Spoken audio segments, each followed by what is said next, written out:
Silence descended on a corner of one of London's busiest underground stations for a minute on Saturday as victims, families and survivors gathered to remember those who died in the King's Cross fire 30 years ago.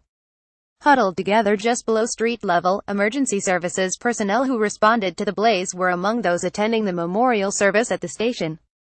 31 people died and about 60 were injured as a result of an escalator fire thought to have been caused by a dropped match.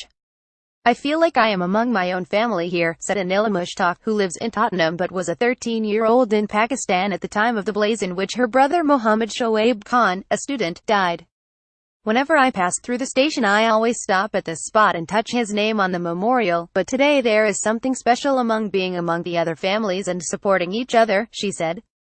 "He was the eldest son, and my mother, who passed away a few years ago, never really gave up on the thought that he would somehow come back again." A few feet away stood Roger Kendall, who in 1987 was a young firefighter in Soho and was one of the first on the scene of the incident that killed his station manager, Colin Townsley. "We knew him as Tonka.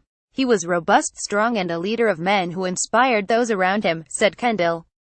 30 years on, so much has changed, both in terms of safety on the underground, fire regulations and in the way the fire service operates and is equipped.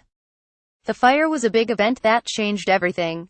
Sadiq Khan, the mayor of London, and Mike Brown, the Transport for London commissioner, laid wreaths under a plaque in the ticket hall near where the fire took hold. Leading the short service, the Rev. Ian Black, the London Fire Brigade chaplain, said of those affected, "We will remember them in silence in our hearts."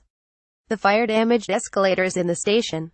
Photograph PA speaking earlier in the week, Dave Flanagan, 56, who was among the first firefighters to arrive at the scene on the 18th of November 1987, recalled a feeling of fearing for your life.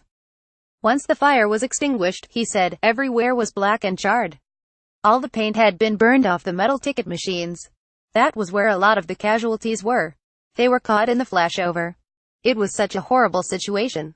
Paul Crowther, now British Transport Police Chief Constable, was a sergeant on duty on the night of the fire.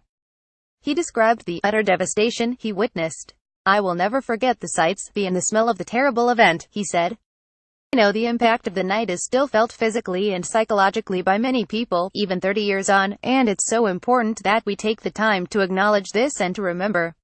London Underground's managing director, Mark Wilde, paid tribute to the bravery of the station staff, trained drivers and emergency services and said Saturday's service would provide a serious point of reflection.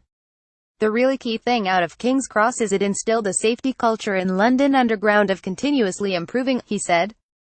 "Even though that risk has been eliminated, we're always alert to future ones." Smoking was banned throughout the network after the disaster, wooden escalators were replaced and staff were trained in what to do in the event of a fire.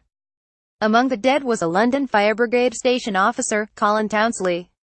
He was in charge of the first fire engine to arrive, shortly after 7:30 p.m., and was in the station when the fireball erupted. Townsley was posthumously awarded a certificate of commendation for his bravery. Nick Cash, the General Secretary of the Rail, Maritime and Transport Union, said the King's Cross fire stood alongside the disaster at Grenfell Tower this year as a reminder that safety and regulation must remain our words regardless of what the bottom line says on a set of accounts.